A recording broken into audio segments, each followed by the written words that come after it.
Good afternoon, everyone. Welcome to the Unexpected Voices Speech Competition Finals. My name is Hafsa Ismail, and I am the founder of Power of Words Academy. We started the speech competition in 2020 in collaboration with World Speech Day, the United Nations, and the British Council. The objective of this competition is to increase awareness of World Speech Day, improve writing and public speaking skills amongst our youth, and most importantly, to build awareness of the 17 UN Sustainable Development Goals and hear our Canadian youth's thoughts, ideas, and action plans to achieve these goals by 2030. The theme of World Speech Day this year is Shared Ideas for a Better World. We had over 300 speech submissions this year, and we'll be hearing from our 60 finalists today. Congratulations for making it to the finals. Let's give them a round of applause.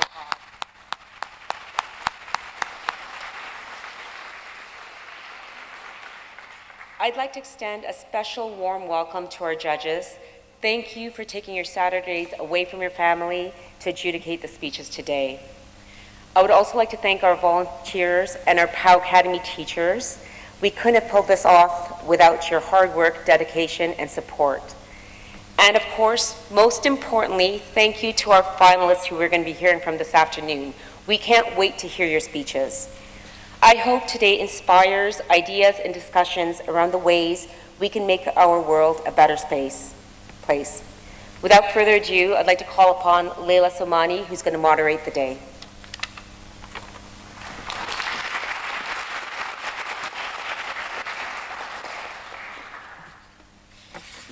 Hello everyone, my name is Leila. I'm very excited to be moderating today's speech competition. I'm going to start off with a land acknowledgement. So the Aga Khan Museum is built on land that is and has been under the stewardship of many indigenous peoples over millennia, including the Anishinaabe, the Haudenosaunee, the Wendat, and most recently, the Mississaugas of the Credit River. We are grateful for the opportunity to work and live on this land and be in this territory. So, the World Speech Day Initiative was founded in 2015 by a man named Simon Gibson in the UK. His premise was simple: to share thoughts for a better world. So let's hear Mr. Gibson himself share his thoughts on the power of speech.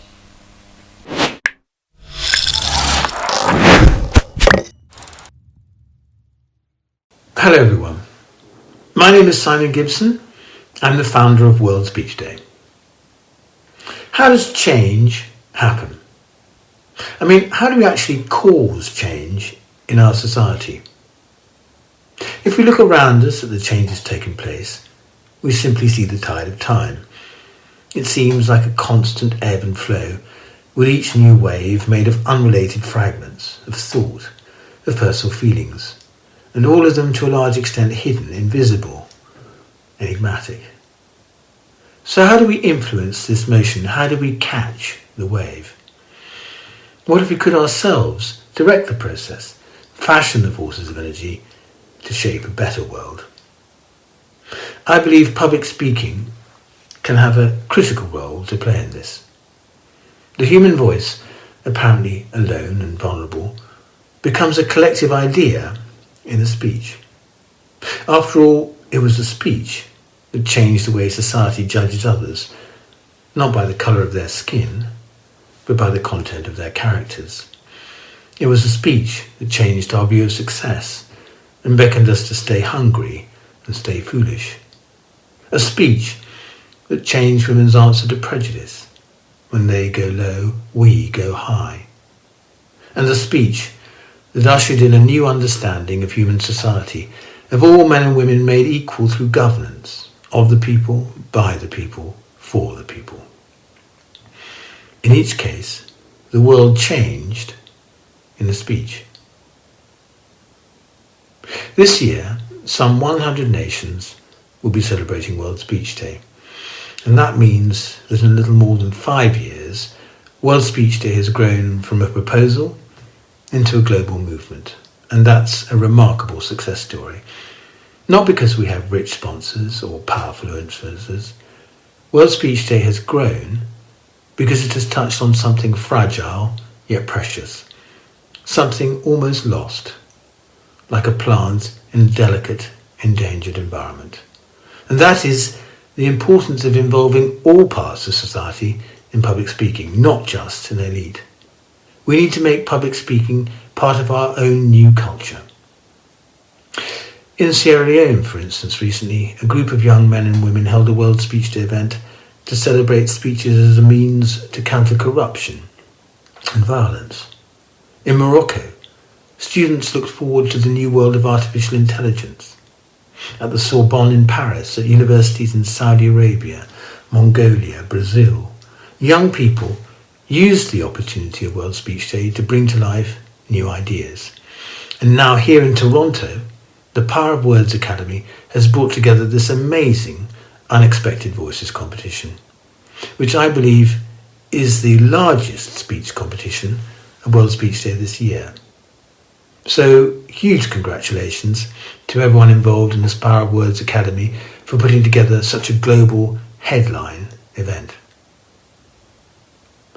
Whenever something important happens in our world, someone makes a speech.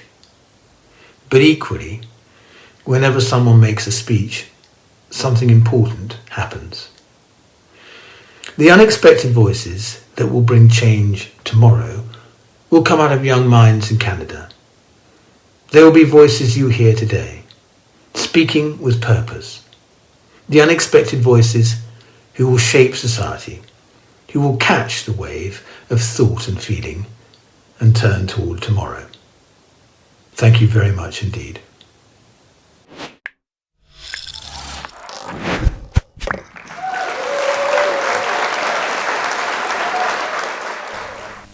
Okay, I think we're ready to begin. Our first speaker from the 11 to 14 age category, Serena Mahal, please join us on stage. Good afternoon. My name is Serena Mahal, and my topic is on clean water and sanitation. Water is a basic need of life. Imagine you're a young child walking for hours to a polluted river and back with buckets of water in your hand. There's a plethora of issues related to sending children to collect contaminated water to share with their families and village. As climate change occurs, there's an increase of polluted water and runoff from garbage that flows into water sources.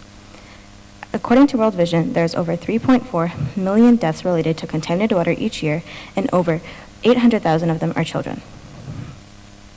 Today, I'll be talking about the effects of no sanitation, possible solutions, and the importance of sanitation systems.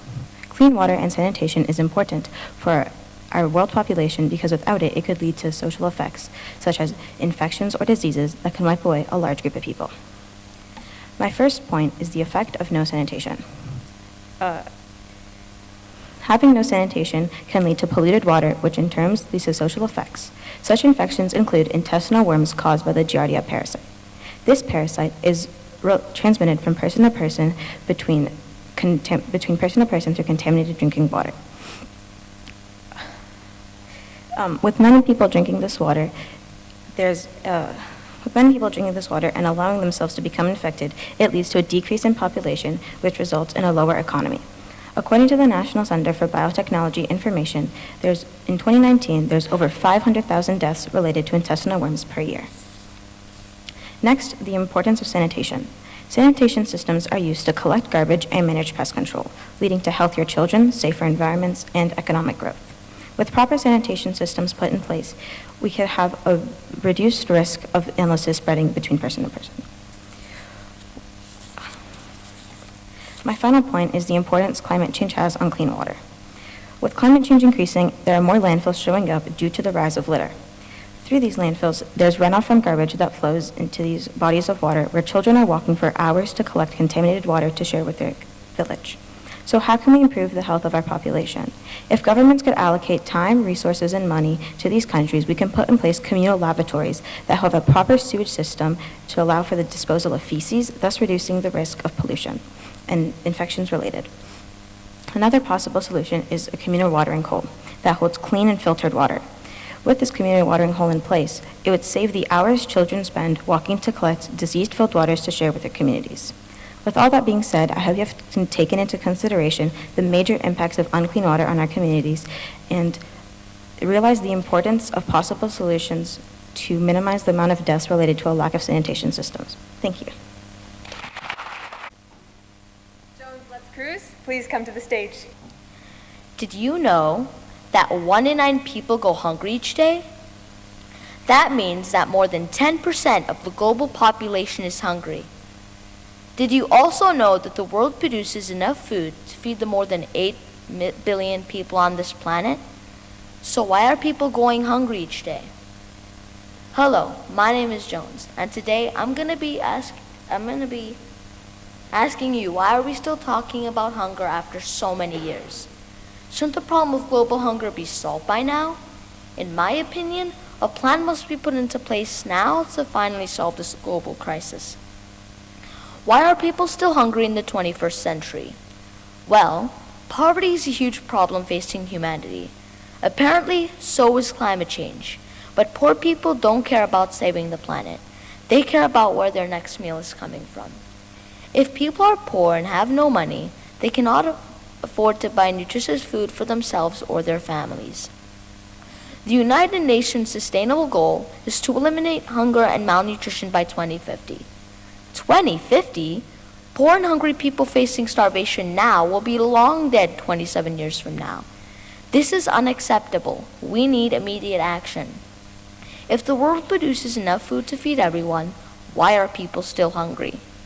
One reason could be problems in the supply chain.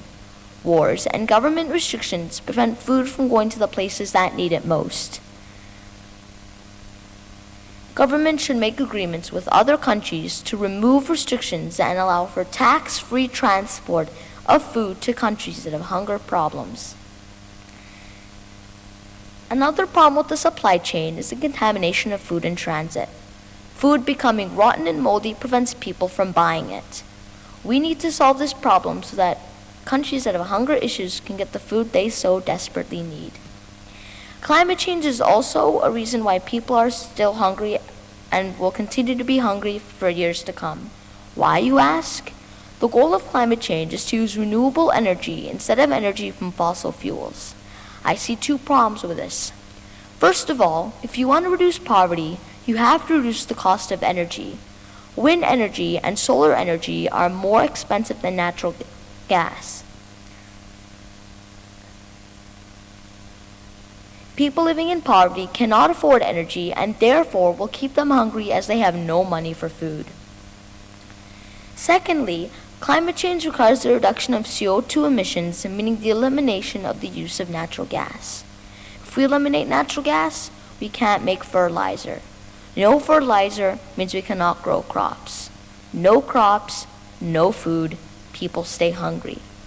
While CO2 is said to be a problem, remember, it is crucial for life.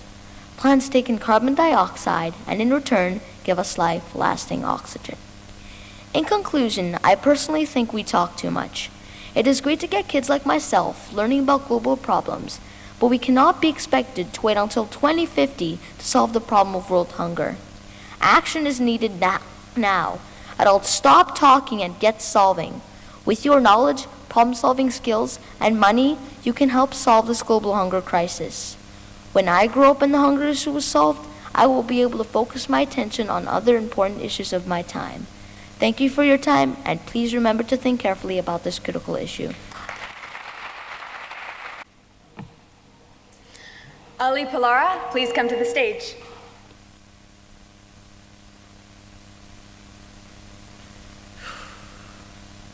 United we stand, divided we fall. There are hundreds and thousands of people who wish for endless conflicts to end. They long for peace and justice, just like I do. Hello, ladies and gentlemen. My name is Ali, and I am here to talk about global peace today. Here are a couple of reasons why global peace could bring about a drastic change to our world. First and foremost, conflicts lead to nowhere. Conflicts happen when 2 separate nations disagree on a matter. Conflicts always end up with casualties, and that triggers the population to seek vengeance, hence creating a vicious cycle of hatred that never seems to stop. If countries are trapped in the spiral of declaring and fighting wars with each other, they won't have time to focus on what truly matters, like development, domestic needs, and diplomatic relations with other countries. In other words, global peace puts an end to endless and meaningless conflicts and allows countries to focus on their growth and development. Talking about development, that brings me to my second idea. Instead of putting most of our resources in the military, having global peace means that countries could invest the money, resources, and human power. Without wars, countries could have put in some money into solving life-threatening diseases like cancer, or allocate some money into universal education so that every child has the opportunity to learn. What I mean is that we shouldn't spend most of our resources on such useless things like military might, but spend it on things we can all benefit from. Why fight each other? We are all human. We are all related one way or the other. So why continue to fight while we could benefit from one another and create a utopia on our planet? Thirdly, working as a team could save humanity. Right now, there are many threats that could end the world. To name a few, global warming, inflation, poverty, famine, lack of resources, and many more.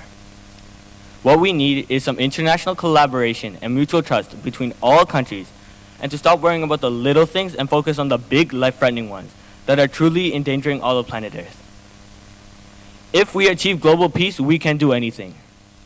But if we can't reach there, there will be no future for us to live in and look forward to. It isn't too late to band together, set aside our differences, and work as one big world to save our blessed planet and all the species that roam on it.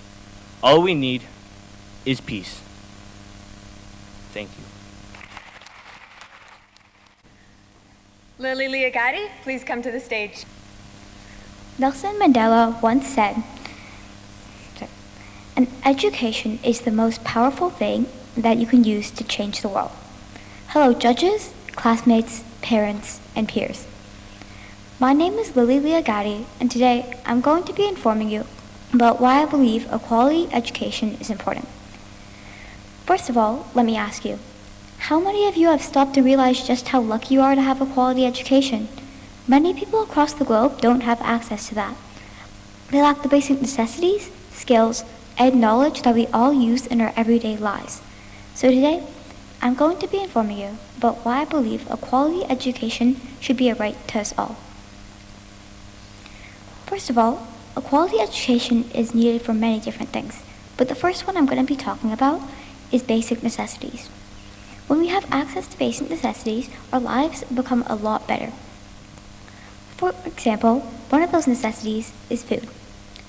Food gives us the energy and nutrients we need to do everything from wake up in the morning to go to bed at night. However, many people that lack a quality education end up going to bed hungry. Second of all, shelter.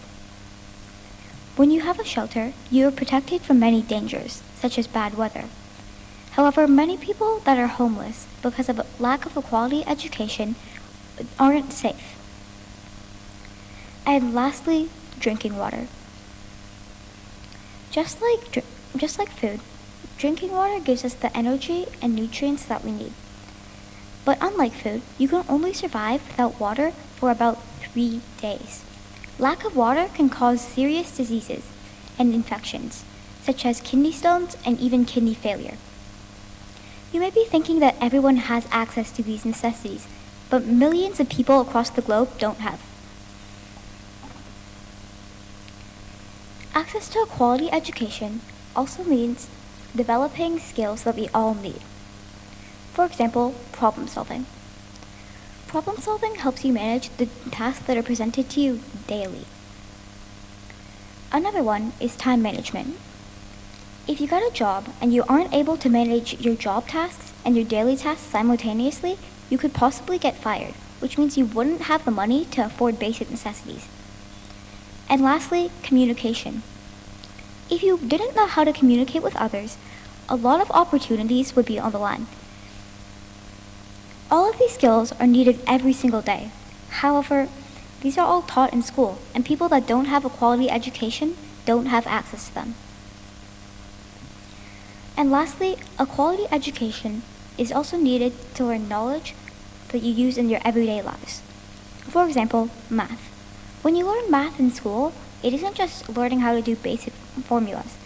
You also learn how to do tasks such as calculating how much it'll cost to fill up your car with gas, or how much it'll cost to buy groceries.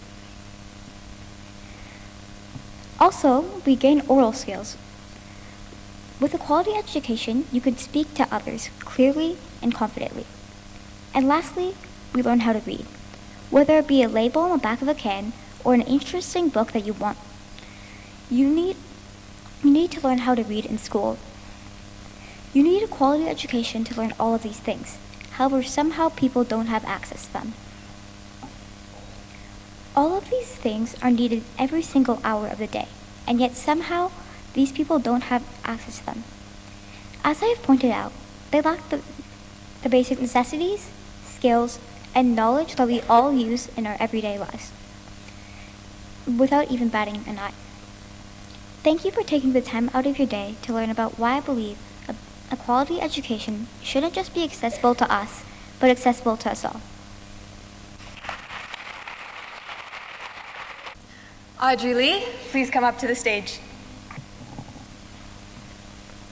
Good afternoon, judges. My name is Audrey, and I'm in 8th grade. In my class, we have gym twice a week. We play sports, including basketball and soccer. Sometimes when playing, I notice people don't pass the ball to the girls as often as to the boys. This reminds me of how we don't have gender equality everywhere in the world, and that makes me disappointed in our society. Don't you think it's unfair to have different rules just because you were born as a specific gender? This topic is important because all genders are equally important whether you identify as male or female, and is biased to change our behavior just for someone's gender.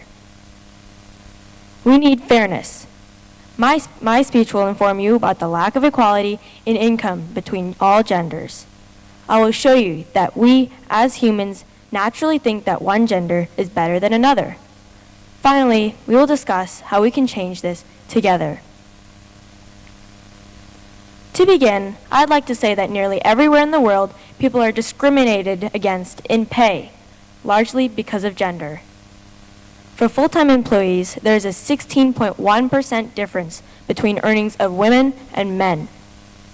Even though we are in the 21st century, women still get paid 83 cents for each dollar a man earns in Canada. Lower pay contributes to less overall wealth for women. Would you agree that this is just plain sexist and that pay needs to be equal for all genders? This brings me to why we naturally think that one gender is at higher value than another. Men on average are about 15 to 20% physically larger than women. Already, we can see that statistically, men are mostly physically stronger than women. Pew Research Center conducted a test with 200 men and 200 women who were asked to list characteristics that come to mind when they think of a man who's masculine and when they think of a woman who's feminine. According to the test, the words strong and assertive were common in describing men. When describing women, however, the words were more like graceful and beauty. This is typical but poor behavior. Lastly, how can we change this stereotype? When looking at a man, you don't think similar things to when looking at a woman. Instead of judging women and comparing them to men, think about the good qualities. Think about all the major advancements women have created for our world. We should all be treated equally. This equality can begin with ending sexual harassment and ending unequal pay in education. Empowering women in the workplace should be a priority too. I've talked about how we need equal pay, why we prioritize men, and how to improve. I hope that I encourage you to not only think about this topic, but to act on it. Thank you for listening. Chelsea Chang, please come to the stage. Good afternoon, everyone. Today, I will be addressing the fact that 3.5 million people die each year because of the lack of clean water and sanitation. Don't you think that's a necessity for everyone? However, this isn't a problem for all countries, but it is for most of them. This is because they have a high rate of poverty, poor government, but don't have the money to afford it. Generally, it's the younger age group that's most affected by this problem. Clean water and sanitation are most crucial in our lives as it's a basic need that everyone needs to survive, as it prevents the risk of getting sick and is needed for food. The first reason why clean water and sanitation is crucial is because it's a fundamental need. It helps flush out the toxins in your body, clearing out your bloodstream and all the bad stuff that accumulates from time to time. Clean water and sanitation are also needed when showering and washing dishes. When showering, it's important to shower in clean water because if the dirty water contaminates your skin, it can be a major health hazard. As for washing dishes, it's important for the water to be clean because it can cause many negative effects. Since clean water is needed from day-to-day life, it shows how crucial it can be. Another reason that makes clean water so essential is that it reduces the risk of getting sick and possibly dying. As proven by scientists, 1 in 4 kids die each year because dirty water contaminates their skin. If not enough water is consumed, it can cause a lack of red blood cells, also known as anemia. But if dirty water is consumed, it can cause many life-threatening illnesses and diseases. A quote by Audrey Hepburn, "Water is life, and clean water means health." Now this is as if people had access to clean water, we can reduce those number of deaths, and people can have the opportunity to live a long, happy, and healthy life. The final reason why clean water is high priority is due to that it's needed for food. It's proven that most countries grow their own food and crops, meaning that it's important to have clean water on hand to wash off the dirt and bacteria.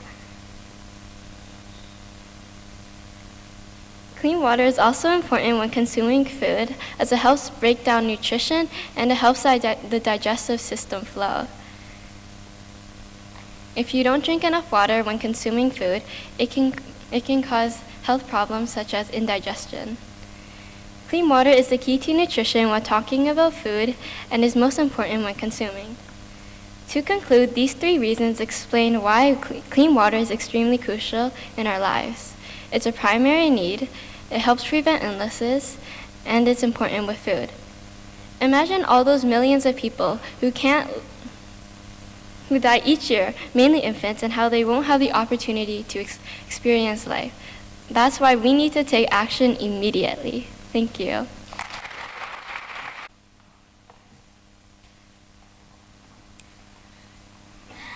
Ayan Ahmed, please come to the stage. It's the first day of school.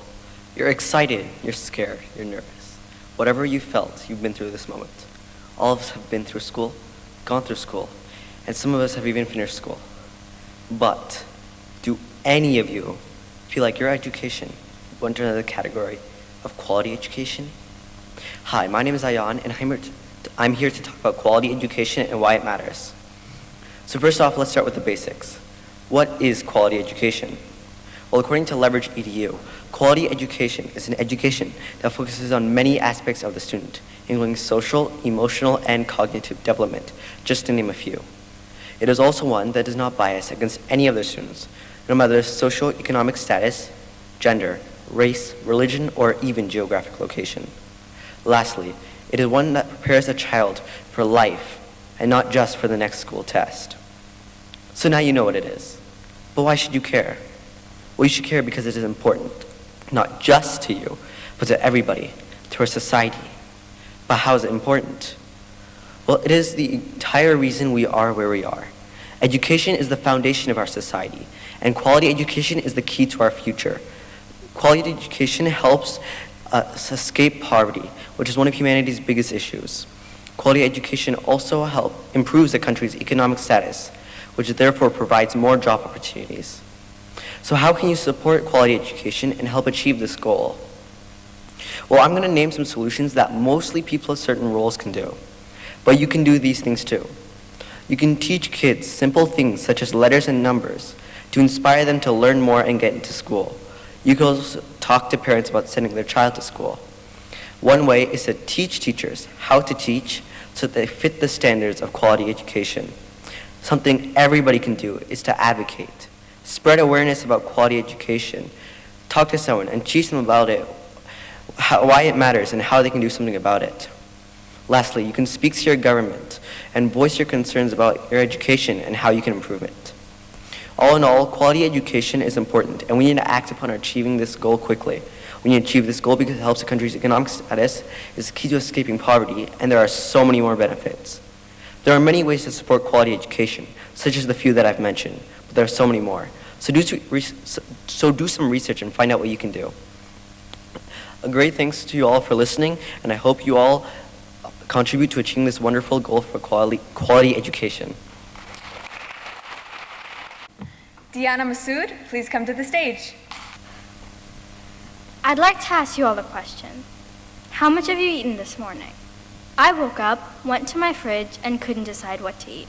So many options. Have you ever gone hungry? Ever actually starved? I haven't, but every hour, nearly 20,000 people die of hunger worldwide. Ending world hunger is vital because it will result in new job opportunities, the end of malnutrition, and fewer deaths through disease. Good day, fellow students, teachers, and judges. Today you will learn about world hunger's impact on these problems and how ending it will solve them. First, let's talk about job opportunities. To end world starvation, we must first increase the food supply. Increasing the food supply will create demand for workers, engineers, and environmentalists to help improve efficiency in growing crops while causing minimal environmental impact. These new jobs will generate sources of income for people who can't provide for their families. Growing more crops helps the economy by generating revenue for farms, so they can grow and give back to their communities. For example, the money generated can fund and build schools, creating employment options for people who don't want to work on farms, thus strengthening the infrastructure of the community. Ending world hunger will also lessen the impact of malnutrition. Did you know 1 child dies from malnutrition every 10 seconds? And 3.1 million die yearly. Malnutrition is particularly harmful to kids, but 1 in 3 children under age 5 is severely malnourished. That's the entire population of California, Chicago, and Houston combined. Over 822 million people, including adults, suffer from undernourishment. Doesn't that shock you? Malnourishment can affect any part of a child's body, resulting in problems such as weak gums, brittle bones, and shriveled, swollen, or cracked tongues. Giving everyone access to clean and nutritious food. Ending world hunger means giving everyone access to clean and nutritious food, while ensuring nobody goes undernourished. Finally, ending world hunger will significantly decrease the number of deaths through disease. According to the World Health Organization, contaminated food causes over 200 diseases, while foodborne illnesses cause 7.5% of worldwide deaths. The United States Department of Agriculture states that hunger leads to chronic diseases, including heart disease, high blood pressure, and diabetes. In fact, 58% of the households fed by the Feeding America network have members that suffer from high blood pressure. Giving everyone access to clean and healthy food will decrease deaths caused by food poisoning and decrease the risk of chronic illnesses. Also, it would eliminate many diseases, so scientists can spend more time finding cures for conditions like cancer or the common cold. Ultimately, ending world hunger will improve our lives by creating more job opportunities, ending malnutrition, and lessening the death toll. When you go home tonight, think about how lucky you are to go to bed on a full stomach. Think about people the same age as you starving in another country and how you can stop it. Fighting and ending world hunger is essential for the world, and I hope I have shown that. Thank you. Aline Anu Cedric, please come to the stage. Judges, parents, and teachers. Today I will talk about quality education. To me, quality education is very important. When I was young, I would always see homeless people in Toronto who didn't get good opportunities because of the poor education that they received. That is why I came here, to talk to you all about how quality education can help people escape poverty, increase knowledge, and lower education-based discrimination. To begin, I will talk about how quality education helps people escape poverty. Quality education allows certain people to meet certain requirements needed for jobs. Without these If someone didn't have quality education, the chances somebody gets the job they desire are close to zero. With a quality school education, students would be able to get into university or college to fine-tune their skills and qualifications and secure a good job. Adding on to this, employing skilled workers will contribute to sustainable and efficient economic growth. Now that I have spoken about how quality education can help people escape poverty, I will discuss the relevance of quality education in increasing people's knowledge, critical thinking skills, and more. Quality education allows people to learn and increase their basic knowledge, critical thinking skills, creativity, and life skills. Without these essential skills, people would feel unaware and have a disadvantage in navigating through day-to-day life successfully. Some disadvantages they could have are being illiterate, not knowing how to do basic things that require knowledge, like problem solving, and not having sufficient critical thinking skills to solve everyday problems. Furthermore, an individual's ability to read, write, present, and solve problems are the essential qualities that make a person successful. Now I will come to my final point, how quality education can help lower education-based discrimination. Quality education can help lower education-based discrimination since there are people out there who think their peers with lower education are inferior to them. We can eliminate this by giving people higher education. If someone didn't have quality education, they would probably get teased for it. But on the contrary, if someone did have quality education, they would be able to avoid all the prejudice from their peers who think they don't know what they're talking about. During this speech, I discussed how quality education can help people escape poverty, increase knowledge, and lower discrimination. I strongly believe that quality education is a fundamental requirement in society for developing future business leaders, thoughtful politicians, and innovative scientists. Jeff Bezos, CEO of Amazon, who received his engineering degree from Princeton University. Barack Obama, former President of the United States, who received his law degree from Harvard University. And Svante Pabo, Nobel Prize recipient for medicine in 2022, who received his PhD from Uppsala University, are a few examples of people who contributed significantly to society because of the quality education that they received. So I believe policymakers and politicians in Canada must work together to provide quality education throughout the country. Thank you for your attention. Avi Verma, please come to the stage. Hello, parents, students, teachers, and judges. My name is Avi, and I want you to try to imagine a world where everyone has global peace. Yes, this is possible, and this would be a much better world for everyone. According to the United Nations, the definition of global peace is peace within people and nations. If we want global peace, we all need to work together to stop wars internationally, to reduce crime and murder nationally, and to stop bullying and discrimination locally. One way to create global peace is, at an international level, is to stop all destructive and deadly wars. Wars can put everyone at risk because of the destruction that they cause. If explosives are used in a war, then they can hit urban buildings and thousands of people would be endangered. And if nuclear weapons are used in a war, millions of civilians would be killed and thousands of cities would be destroyed. One way that we can help stop wars is if the governments start putting economic pressure on the countries that start the war. For example, in the Russia-Ukraine war, over half the world has stopped importing and exporting goods from Russia. Overall, wars are very deadly and destructive, and they need to be stopped. At a national level, global peace can be obtained by reducing crime and murder. Crime is a significant problem in many major cities and underdeveloped countries, and there are many different forms of crime, such as robbery, scamming, fraud, and more. Crime is mainly caused by low-income jobs and poverty, and the government can do a better job by giving more money to those who need it for essentials such as clean water and food. Additionally, crime can be stopped if the government invests in hiring more police officers that can help stop the crime and enforcing stricter punishments on those who commit crimes. Murder is also a big problem, and murder can be stopped if we make civilian-owned firearms harder to get or illegal. In conclusion, putting an end to crime and murder can lead the way to global peace. One final way that we can obtain global peace is to locally put an end to forms of bullying and discrimination. Bullying is not only a big problem in schools, but it is also a big problem in other work environments. Bullying can be stopped by a member of staff or a teacher helping out the victim, and the bully could face more extreme punishments. For example, in schools, a bully could face suspension if they bullied someone.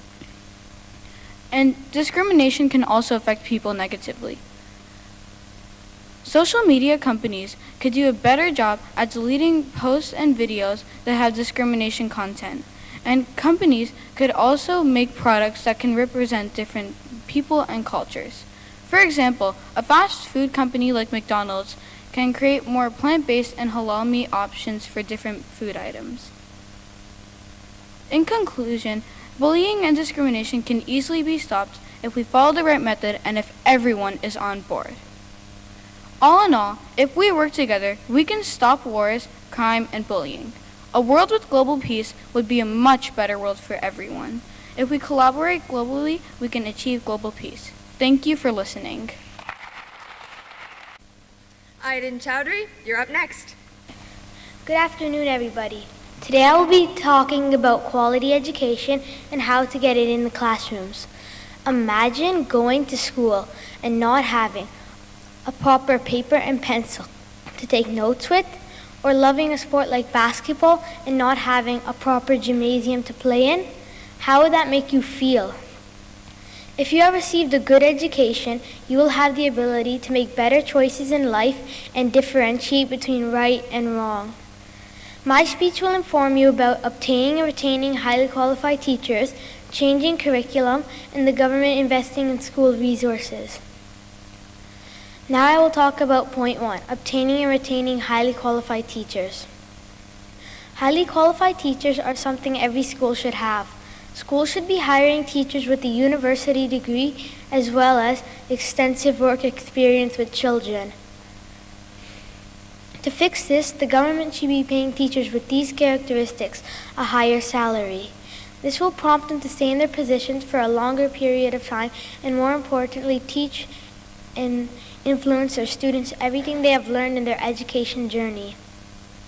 Schools should also have internal training programs for teachers so there will be a consistent curriculum throughout the entire school board. Now that I've spoken about highly qualified teachers, I will speak about changing curriculum. Changing curriculum and making it consistent across all schools is important for the quality education system. One way we can do this is taking students on field trips to help them see how things work and how things are done in the real world. This will also allow students to speak to professionals who work in different fields and ask relevant questions about their education or their experience. Schools should also not limit the learning of students. For example, if a student is very behind, he or she will get extra help. Or if a student is very ahead, he or she will do more advanced work. Everyone will be learning at their own pace but within the same grade material. Now that I have spoken about changing highly qualified teachers, changing curriculum, I will come to my final point on how the government can invest in school resources.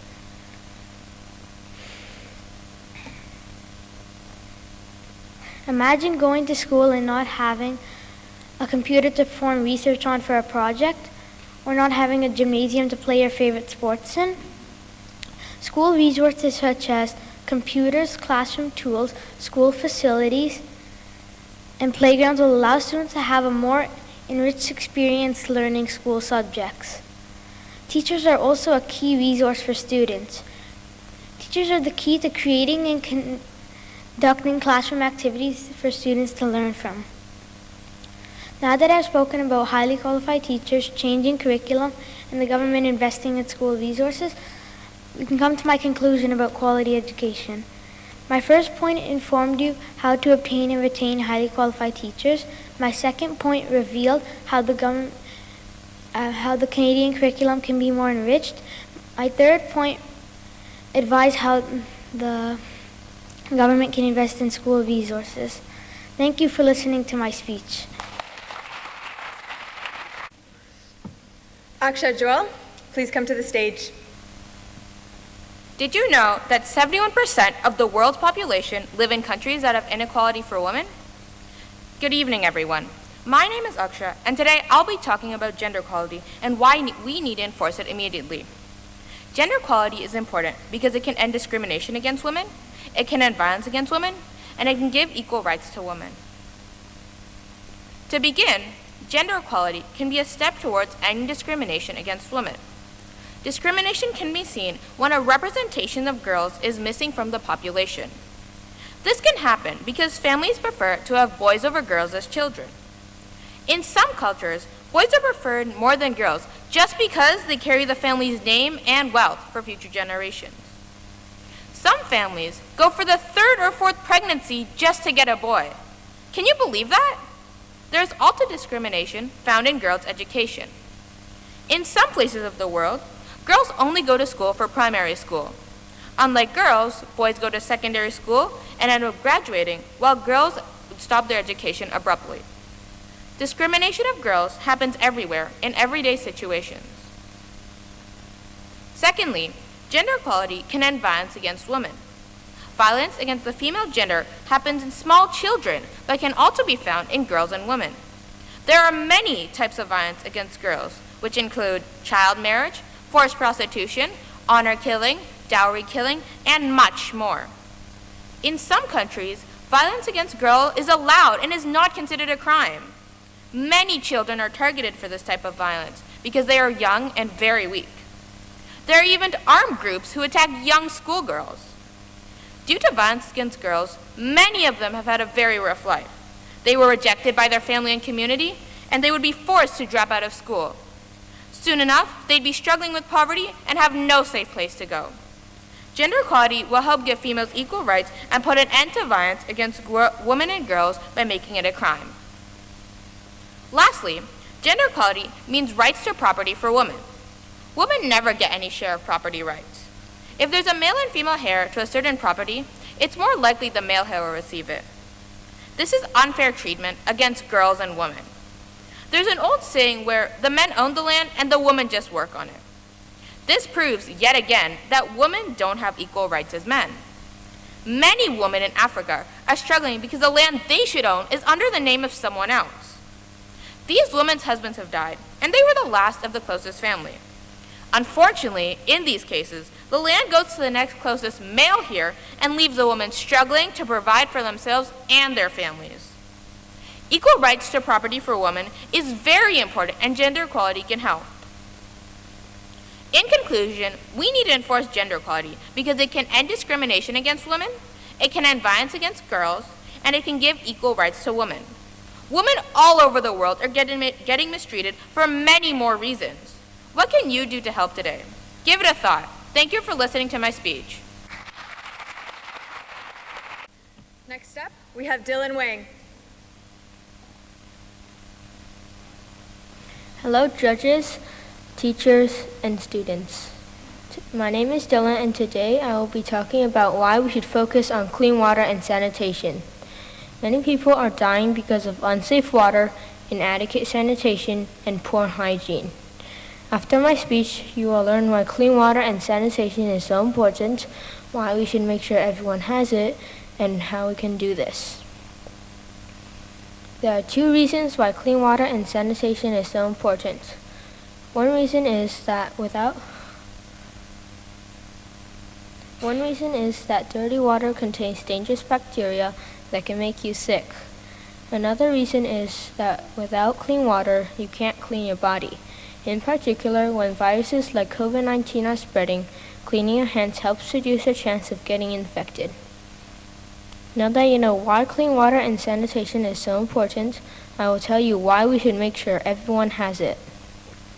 There are two reasons for this. The first reason is that if we don't, many people will get sick, causing them to be in danger. Another reason is that lack of clean water and sanitation can stop children from growing healthily. They won't learn what they want to learn. This is important to understand before you know how to prevent lacking clean water and sanitation. There are two ways to do this. First, it is important to make sure that we don't waste clean water. For example, we should turn off the tap when we are not using it. Another way is by reducing pollution in our remaining freshwater sources so we can focus on finding more. Now we can come to some conclusions. My speech today informed us about the importance of clean water and sanitation, why we should make sure everyone has it, and what we can do about it. Thank you for listening to my speech. Next, I'd like to invite Ganeshkan Gajarkanan to the stage. Greetings, ladies and gentlemen. Do you know why parents are persistent in repeating themselves when they say eat your food? Well, parents are telling you not to waste your food because in some places people don't have access to food and that you're lucky to have food in the first place. So, to begin with, I'm going to tell you reasons to why the UN's number 2 goal, zero hunger, is important. This goal is an important goal because it affects the quality of children's learning, people's long-term health, and the productivity of the population. Firstly, the quality of children's learning in places that do not have a stable supply of food is very awful. Scientists have proven that 66 million primary school children go to school hungry. 66 million. 23 of these million children are in Africa. Inadequately nourished children may suffer from the difficulty of concentrating or lower immunity. The UN is doing their best to provide better education and food. Plus, they're getting educators that know about farming to help teach people in need how to farm and care for their crops so that they could have food. Seeds from foods that can reproduce are believed to be the solution to zero hunger because they can further produce crops, fruits, and vegetables. Secondly, the most important reason will be the terrible effect hunger has on people's health. Around 213 million children are underweight, undernourished, and stunted.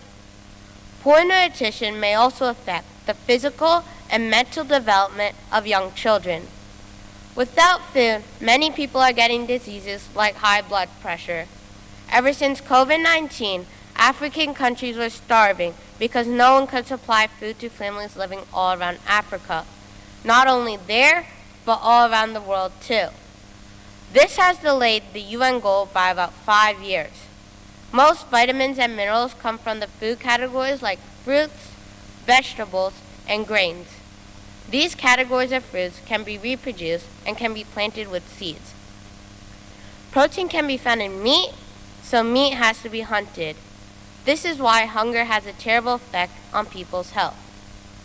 Last but not least, my final reason will be the productivity of both children and parents without food.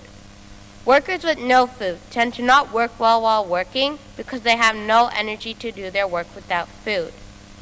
This means businesses will not earn enough money to get materials for their business and some money for some workers that still work properly. Since businesses don't make money, the taxes paid to the government will decrease and the government cannot make any improvements to the country. This issue can probably affect the world too. Therefore, the productivity of one person affects more than just that person. Thus, the UN cannot be doing everything, so citizens out there, help the UN achieve this goal by giving and helping people in need. Have you done your part? Thank you. Next, I'd like to invite up to the stage Haley Pang. Hello everyone. Good afternoon. Today I will be talking about why we need quality education. What is quality education? Well, quality education sparks intellect, opens imagination, and is essential for self-respect. Quality education is also the only way to escape poverty. Imagine a farmer who has to work so hard for their family and receives about $1 a day and waits months to eat a bit of food. With education, they could realize their full potential and escape the generational curse of poverty. There are numerous reasons why it is a high time for children to be given access to quality education.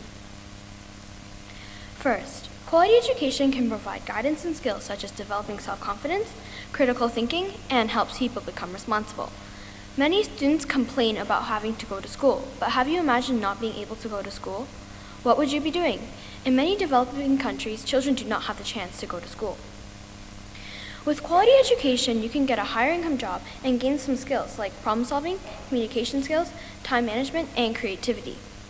Education is also essential for not just getting a higher income job, but making simple life decisions.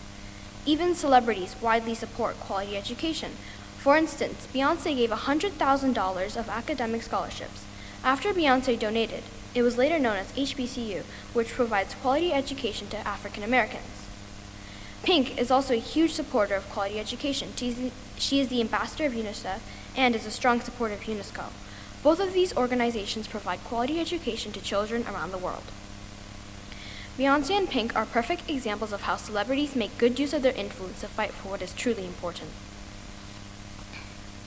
Second, quality education equips students with basic life skills.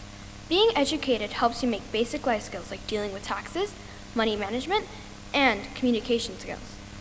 Quality education can educate individuals on how to manage their finances and train them with knowledge and skills for jobs that are in high demand, and hence provide a higher income. Being educated helps to support your family. If you are educated, chances are that you could get a higher income job than someone who is working as a farmer or someone who has to do labor work and gets paid very little. Most importantly, the more quality education we have, the less poverty there will be. Poverty occurs when families do not have enough to afford both food and education.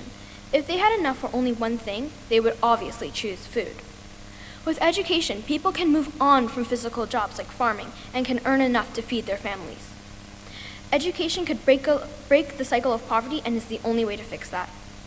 I believe quality education is the key to stop the generational curse of poverty.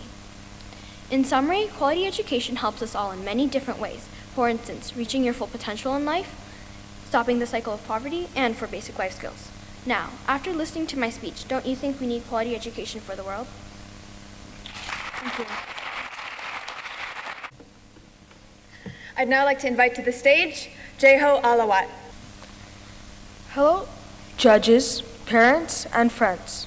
Today I would like to discuss the matter of poverty and how together we can minimize the effect that this has on the world. Have you ever wondered about a world where everyone is born with equal opportunities to achieve success? Well, I have. Together we can achieve this goal and hope to have a happier and better life. After you are finished listening to my speech, I hope to get you hooked onto this journey with me as well. Poverty is a global issue that affects billions of people around the world. It is a state of being where the affected individuals or families are unable to fulfill their basic needs, such as food, shelter, and water. This can lead to a dangerous cycle of poverty, where the affected individuals are unable to access education and job opportunities, leading to a continuation of the problem. We must act immediately to end poverty and make the world a place where everyone has equal chances to live a happy life. This is essential for a number of reasons. First being, poor can have a number of detrimental effects. Some include poor health, starvation, and homelessness. Secondly, poverty can have profound repercussions on neighborhoods, states, and even entire countries, leading to more criminal activity, social unrest, and unstable economies. Thirdly, poverty can have a significant impact on kids, making it harder for them to get an education and reach their full potential. To fight against poverty, it is necessary to implement policies and programs to provide the support and resources for the individuals and families to break free from the cycle of poverty. This includes providing education, job training, and financial assistance. Governments can help to create a supportive economical environment by promoting economical growth, reducing income inequality, and providing a safety net for those in need, and reducing prices to an affordable price for things such as houses, foods, and clothing. Furthermore, if this plan gets into action, It may play an important role in poverty reduction. Corporations, for example, can adapt to socially responsible business practices, such as paying fair wages, reducing income inequality, and paying in the corporations in which they operate. This will help to pay to the individuals that work hard, and not only to them that have a higher position. In conclusion, I believe poverty is a pressing global issue that requires a collective effort to solve. Altogether, we may work towards a world free of poverty. As Nelson Mandela once said, overcoming poverty is not a gesture of charity. It's an act of justice. It's the protection of a fundamental human right, the right to dignity and a decent life. After listening to my speech, I hope you can jump on this journey with me as well. Let us take action now for a better future for all of humanity. Thank you. Casey Chan, please come to the stage. Good evening, everyone. My name is Casey. Thank you for joining me to discuss why there should be zero hunger worldwide. Zero hunger is important because it affects 10% of the world population, or 349 million people, and that is 349 million too many. My speech will inform you about the causes of hunger and malnutrition, how zero hunger can affect the economy, and the effects hunger has on the body. I will begin with a personal story. I was watching a YouTube video when an ad popped up. Again, I thought. But that thought quickly disappeared when I saw what it was about. On my screen was a 10-year-old boy who weighed around the same as a watermelon and the height of a baby. His ribcage was poking out and his arms were bony and fragile. It seemed that if someone poked him, his arms would crumble apart. People had to carry him throughout the video just because his legs were too weak. The amount of people killed every day just because of hunger is shocking and disturbing. Every day, 25,000 people, including 10,000 children, die from hunger. Some causes of hunger include poverty, unequal distribution of income, population growth, and the rising demand for food. Inequity and unequal distribution of income can be a result of sexism, racism, or selfishness in general. People in poor living situations often don't have enough space to grow crops, leading to low access to food. Now that I have spoken about the causes of hunger, I will speak about how zero hunger can affect society. A world with no hunger can positively impact our global economy, health, education, and equality. With fewer people starving, more talented people can turn their talent into skills, which in turn leads to more skilled people being exposed to the world. Imagine all the new information and places that could be discovered, new medicines that could save millions. How great would that be? With more people being well-fed, levels of mental health could improve, as people would spend less time worrying about whether their family is being fed enough or if their food supply will last for the week. All children can be happy and healthy at school, have less of a risk for chronic illnesses like asthma and anemia, which can be developed if a child is underfed. This brings me on to my last but most important point. Hunger is deadly and dangerous for the human body. Starvation ravages a person's muscles, bones, skin, and internal organs. A lack of sufficient nutrients weakens the immune system and frequently results in disease. Now that you know about the causes of hunger, how zero hunger can affect society, and how hunger is deadly, we can come to the conclusion that zero hunger is an important goal for the United Nations. I thank you for your attention and your interest in this topic.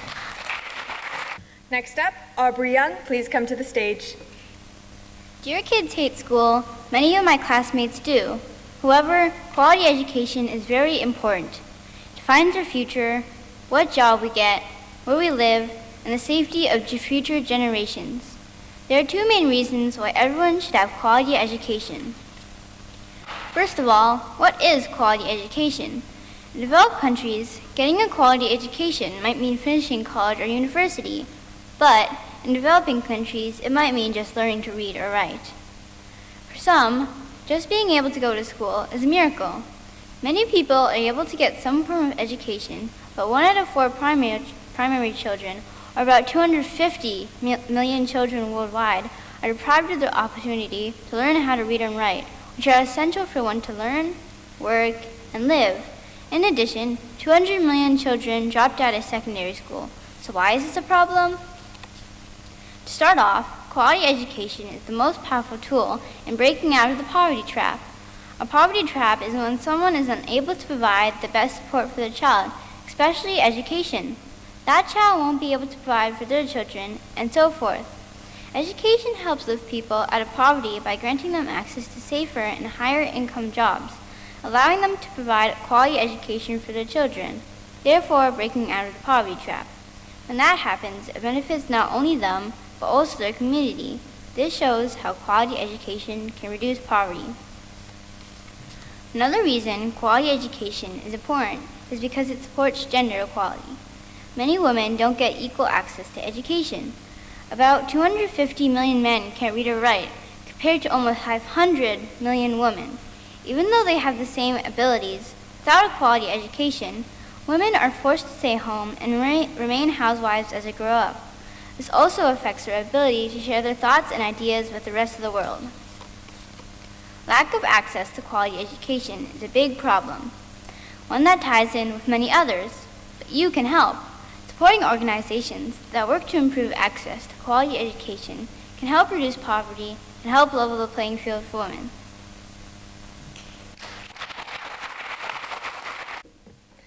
Next up, Sebastian Lund. Sometimes we go through life not realizing what's going on around us. Wars, death, and kidnappings. But have you ever wondered what would happen if you lost a family member or a friend close to you? Or have you ever wondered what would happen if your house got blown up? Well, this is what many people around the world have to deal with. But world peace could change that. Now, when you think of world peace, what's the first problem that comes to your mind? The first problem that comes to my mind is war. Wars are raging all over the world, killing tens of thousands of people and destroying precious land in the process. Wars are very expensive to stop. According to Brown University, the average cost of war is $8 trillion. This cost has to include the price to repair houses and farmland that's needed to feed the country. Wars don't only affect humanity during the war, but they also affect humanity after the war. PTSD is a major problem because of this. People are committing suicide because of horrors that they've seen during these battles. People dying is horrible no matter what. But with world peace, we could increase mental health and stop mass deaths. Now, think more locally. All over the streets there are problems. Children getting kidnapped and taken from their homes, yet some children don't even feel safe within their own home. You might think that this is a rare occasion, but you're far from wrong. According to the UN, 1 child dies to violence every 5 minutes. This might come as a surprise to you, because usually child violence is hidden. Children can't advocate for themselves, which is why people like to target them. If world peace was achieved, people would have less reasons to harass children. This would in turn make everyone happier and lower the crime rates. World peace would also benefit the economy. Trading will become more successful because there will be less conflict between countries. Even if a country decided to help their own population, it would still help the economy. If they help their own population, people would be able to buy more locally, more affordably. This would give the government more money through taxes, and then it becomes a continuous cycle. Even helping poorer countries would also increase the economy. If we help them enough, then they'll be able to sustain themselves. Once they sustain themselves, they'll want to help you too, because you helped them in their time of need. If we managed to get world peace, the world would be a much better place. There would be no struggles, and slowly the world would rebuild itself for a better environment for life. The world needs to work together to achieve this. No one can help us if we don't help ourselves first. We need to think of how much world peace would benefit us in every way, and use that to drive us forward toward a better future. Thank you for listening. Last but not least, Leah Dodaro, please come to the stage. Welcome, teachers, parents, and fellow classmates. My name is Leah, and I'm here today to talk to you about the issue of gender equality. Look at me. I have 2 eyes, 1 nose, and 1 mouth. What makes me different from all of you? Are you guilty of changing your actions when in the face of another gender? Rosa Parks, Malala Yousafzai, and Masha Amini. If any of these names spark emotion for you, then the issue of gender equality has touched your heart. These women have scars, bruises, and even tombstones to represent their fight for a gender-equal world. As a proud 14-year-old girl, I have dreams and goals, and I don't want the issue of gender equality to stand in my way. Throughout my speech, you will learn how unconscious bias contributes to gender inequality, the effects on entrepreneurship, and how feminism should be a focus for the future. When I was 7, I was blessed with a baby boy cousin. Now, this is the first time I realized the impacts of unconscious bias. I found it odd how everyone, including my own parents, bought him boy toys, boy clothes, you name it.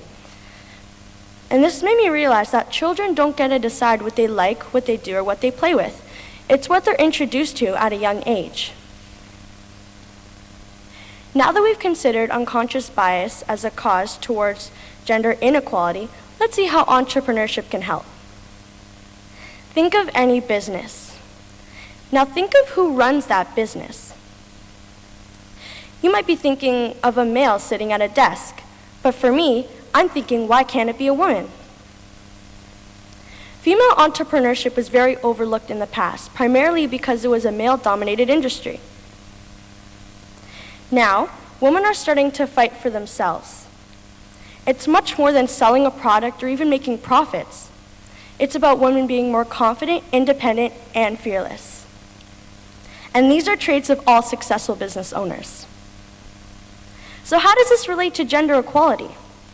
Well, it's about women breaking the norm of men being better, because no one is better than yourself. And being a feminist isn't just about fighting for women's rights. It's about changing old laws and creating new, more inclusive ones. However, it's hard to change people's views overnight. Think of the past and think where we are now. We have to breathe it, sleep it, and live it if we really want it, because I believe if we want something bad enough, change will happen. So this brings me to my final point, that the younger generations need to focus on feminism. Young girls need strong female role models to learn from. What the young females today learn is crucial to having a better future, and isn't that what we all want? My speech today revealed the dangers of unconscious bias and how feminism can lead to equality for all people. Even if this doesn't affect you directly, it must be addressed. Otherwise, we can go back to how women are mistreated in the past. Thank you for your attention, and I hope you will join me as an activist towards gender equality.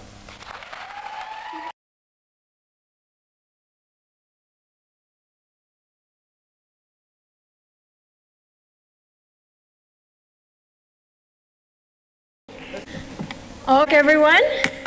I hope you are excited to hear who has won and placed in this awesome competition. You all have done amazing speeches, and as a high schooler, I hope that my peers are just as socially aware as you guys all are. I'd like to invite Ms. Ismail to present the awards. First, we're going to start with some competitors who didn't speak today, but have dedicated their time to participate in the Unexpected Voices speech competition. So first, Adam Ahmed, please come to the stage.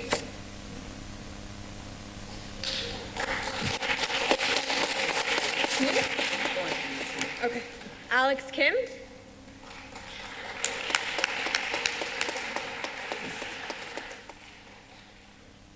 Nope. Okay. Daniela Soliman.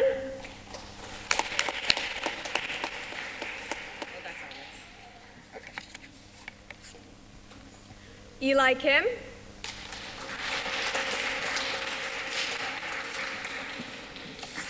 Alex, you want to take off your jacket because we're going to take a picture. Emma Kim. Eli?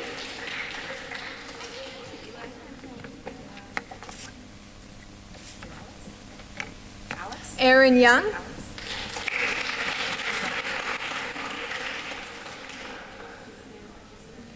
Can I have some help on the stage? Ash, set them up, please. Eli, here you go. Daniela. Aaron Young.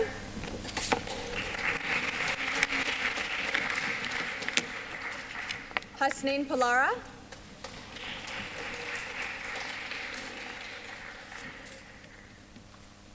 Joshua Pang.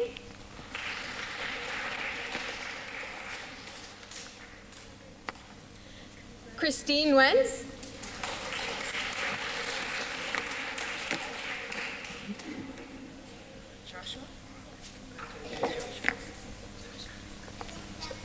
Mira Alawat. Christine.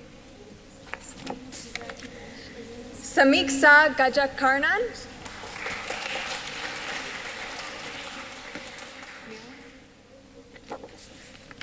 Sean Chowdhury.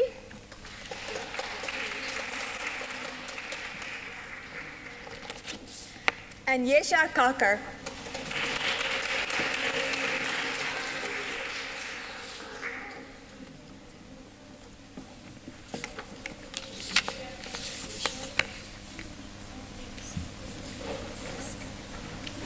Congratulations. Here you go.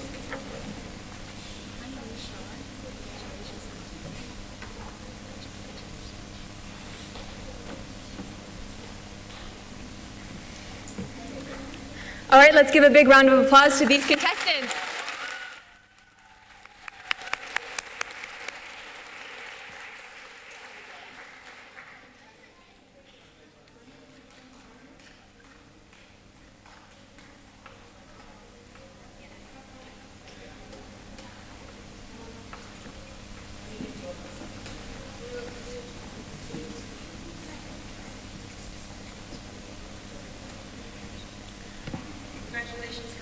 Big smiles, guys.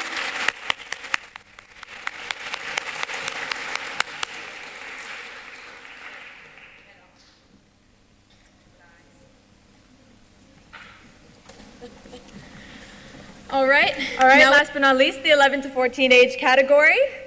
Aksha Joel.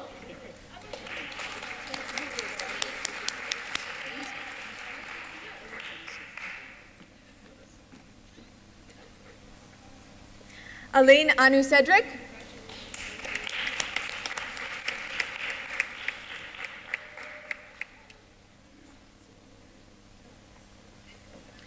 Ali Polara.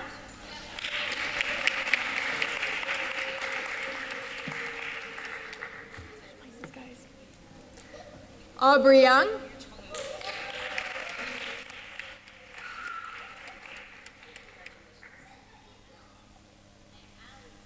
Audrey Lee.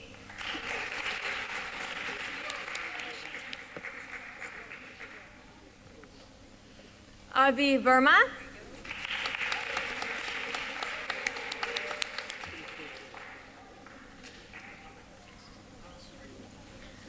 Ayan Ahmed.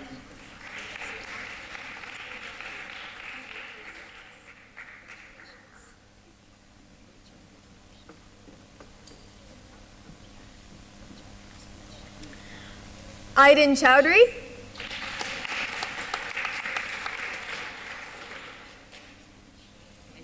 Casey Chan.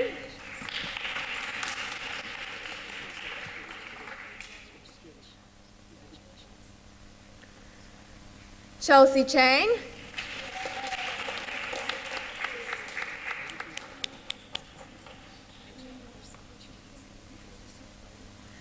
Diana Masood.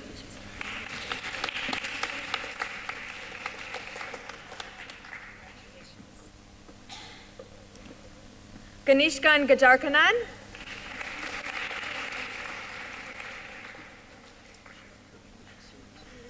Dylan Wang.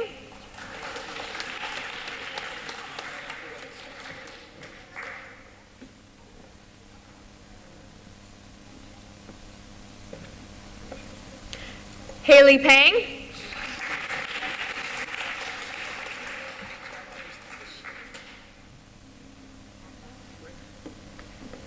Jeho Alawat.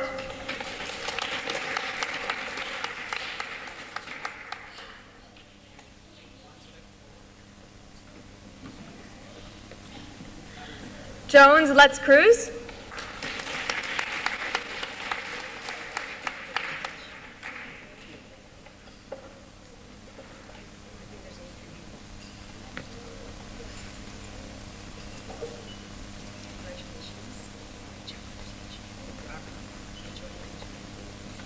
Leah Dodaro.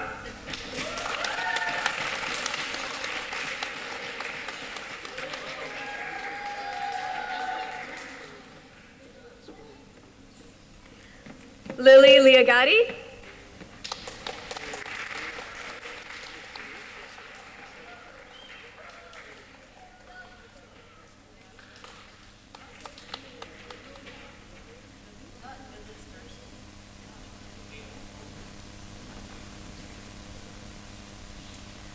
Sebastian Lung.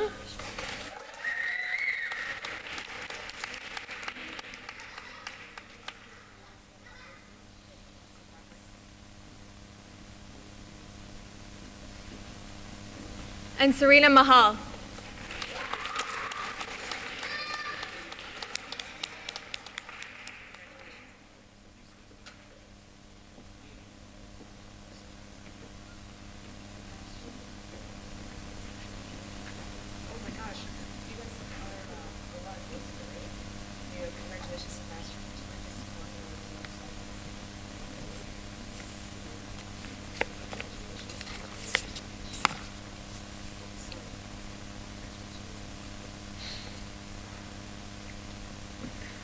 Big round of applause for all of our 11 to 14.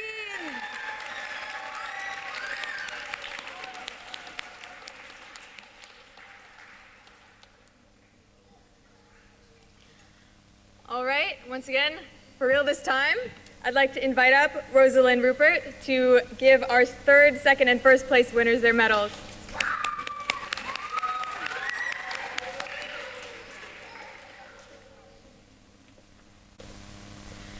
In third place for the 11 to 14 age category, Ayan Ahmed.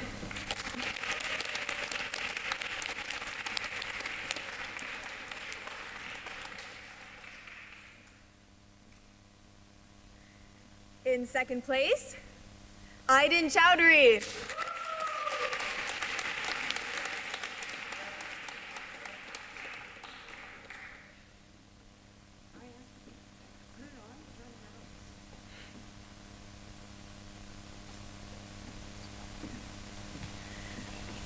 And in first place for the 11 to 14 age category, Diana Masood.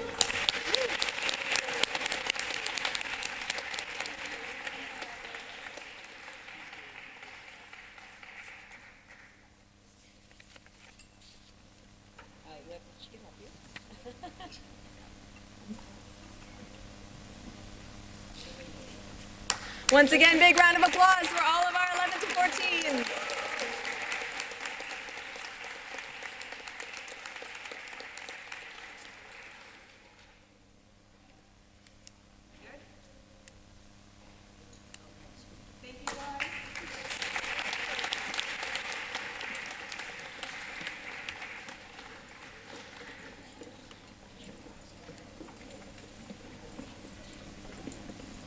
So, before we go, a few thank yous.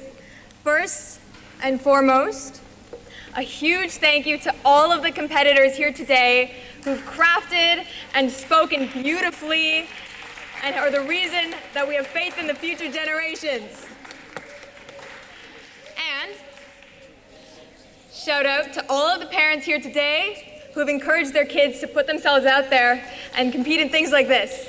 Thank you, parents.